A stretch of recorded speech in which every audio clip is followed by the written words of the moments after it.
दोस्तों, आज की कहानी है बहू तुम तुम्हारी ननद से फोन पर बात क्यों नहीं करती हो।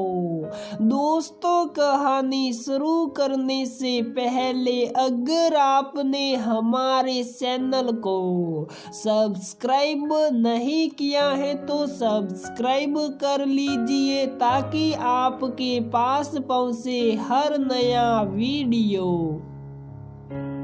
राकेश, राधिका तुमने माँ को कॉल किया? अरे मैं रोज करती हूँ तुम्हारे जाने के बाद आराम से। अभी ये लो टिफिन और मैं कॉल कर लूँगी। हाँ ठीक है, याद ही तो दिला रहा हूँ, जरूर से कर लेना। राकेश बोल के ऑफिस निकल जाता है। राकेश की जॉब की वजह से राधिका और राकेश दूसरे शहर में रहते हैं और उसकी सासू माँ और ससुर जी अपने शहर में रहते थे। इनकी शादी को 2 साल हो गए थे। राधिका का रोज का काम था सासू माँ को कॉल करना, अगर ना भी करे तो राकेश याद दिलाता रहता। राकेश के ऑफिस जाने के बाद राधिका रोज नाश्ता करने से पहले सासू माँ को कॉल करती और सासू माँ अपने पूरे दिन भर का काम सुनाती कि मैं कितना काम करती हूँ, अब मुझसे नहीं होता। सारे रिश्तेदारों की शिकायतें, खासकर बुआ सास की शिकायतें, पड़ोसियों की बातें सब बताती और राधिका खुशी खुशी सब सुनती है। उसको लगता कि सासू माँ को मेरे से बात करना अच्छा लगता है और उनका मन भी हल्का हो जाता होगा। मन की बात करके हर इंसान को अच्छा लगता है कि मेरी बातों को कोई सुनने वाला और समझने वाला है। और राकेश खुद कॉल करे या ना करे, राधिका से जरूर करता और ये भी पूछता कि क्या क्या बात हुई। शुरू में कभी अगर राधिका भूल जाती तो उसको सारे ससुराल के संस्कार बता देता और सास ससुर बेचारे हो जाते कि तुम साथ नहीं रहती, कम से कम कॉल करके बात ही कर लिया करो। राधिका सोचती कि अगर मैं साथ नहीं रहती तो उसमें मेरी क्या गलती है। जहाँ पति रहेगा वहीं रहूंगी ना। एक दिन राधिका के माता पिता की शादी की सालगिरह थी। सुबह राधिका ने विश कर दिया। राकेश को बोला तो उसने बोला ऑफिस से कॉल कर लेगा, अभी मुझे देर हो रही है ऑफिस के लिए। दिन में भी कई बार राधिका ने मैसेज किए कि माँ पापा से बात कर लो।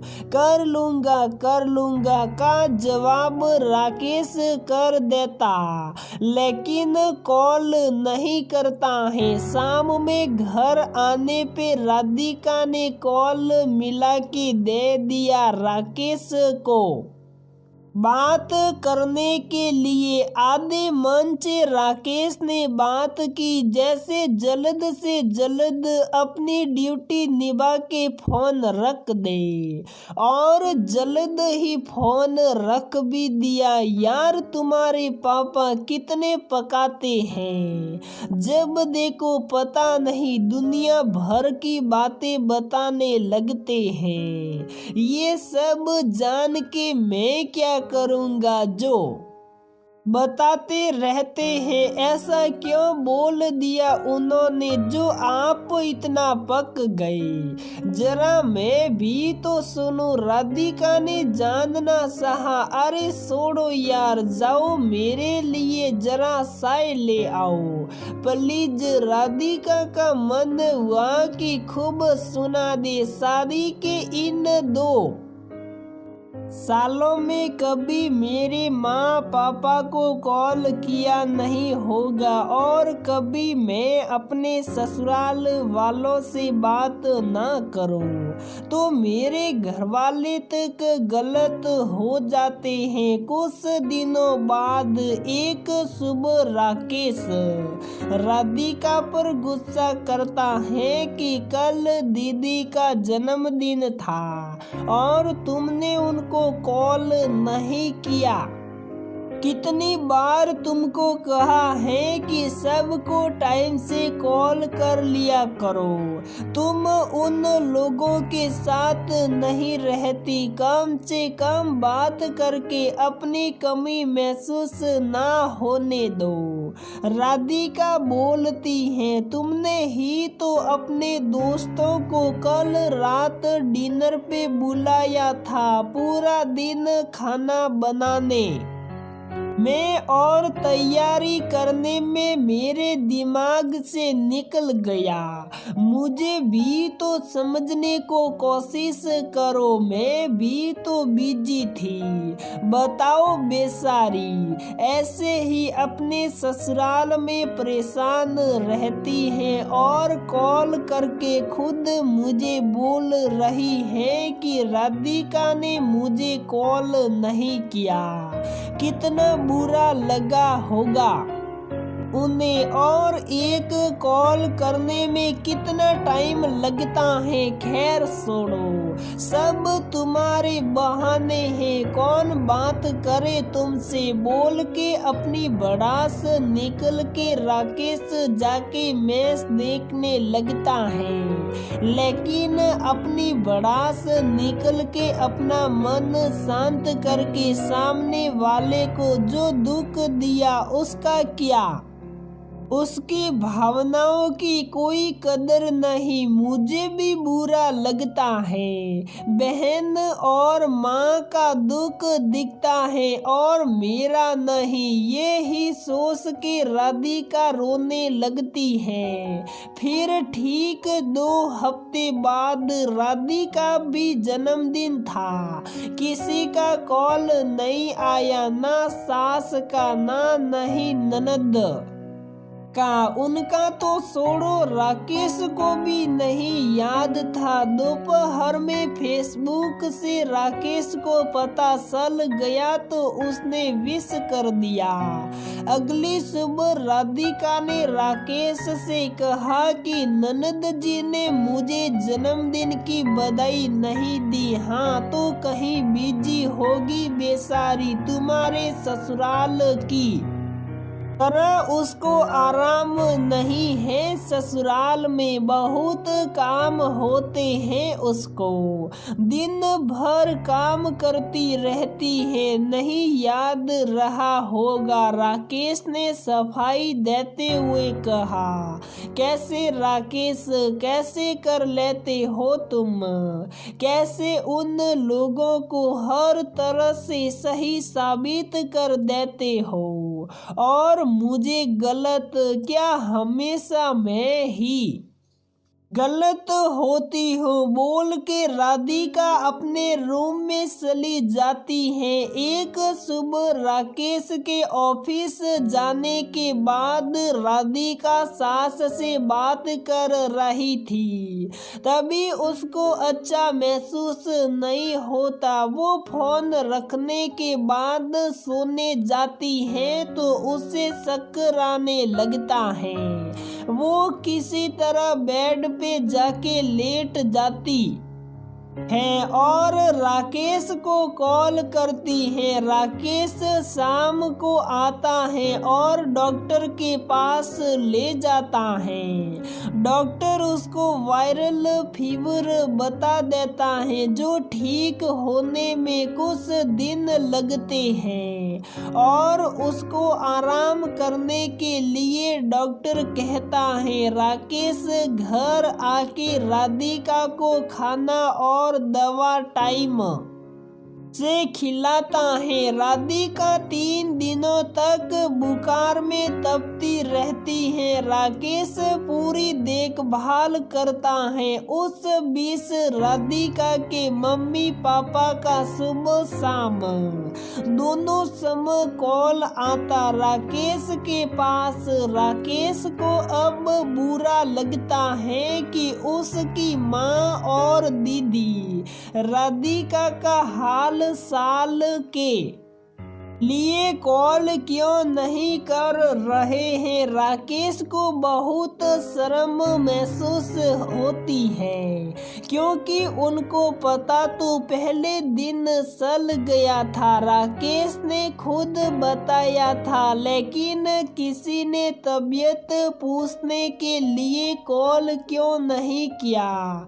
जब भी राधिका के घर से कॉल आता राधिका की माँ पापा या उसके भाई बहन का तो राकेश शर्मिंदा होता रहता। 5वें दिन राधिका कुछ अच्छा महसूस करती है।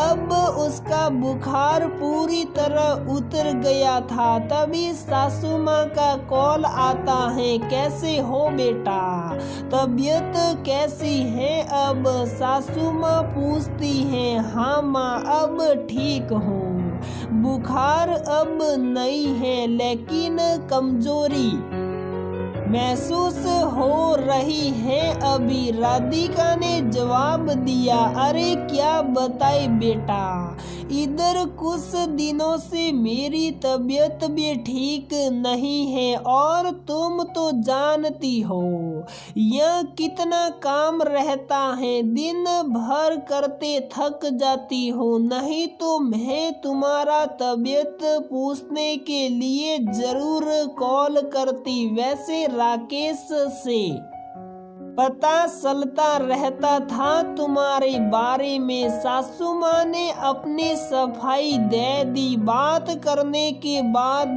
राधिका ने फोन रख दिया।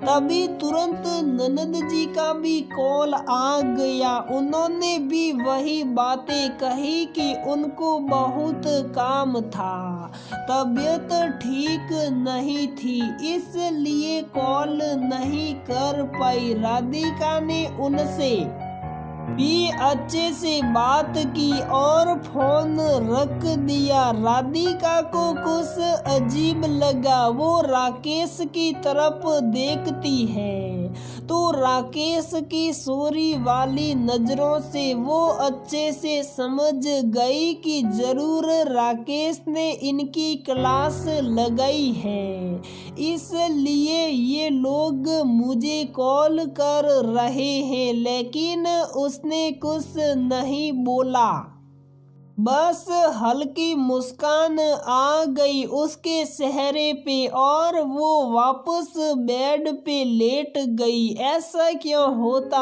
है कि बस बहू की ही जिम्मेदारी बन जाती है सबको कॉल करो और कोई बहू को कॉल क्यों भी करता। सब बैठ के बहू के कॉल का बस इंतजार करते रहते हैं और कॉल ना आने पे बहू को कॉल करने के बजाय बेटे को करके कंप्लेन की जाती है और उसको बुरा भला कहा जाता है। ऐसी मानसिकता से कभी भी कोई घर जुड़ नहीं पाता है। सोच बदले तभी रिश्ते भी बनेंगे।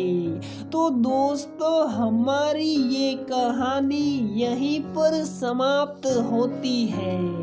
अगर आपको हमारी ये कहानी पसंद आती है तो प्लीज वीडियो को लाइक करें, शेयर करें और हमारे चैनल को सब्सक्राइब जरूर करें।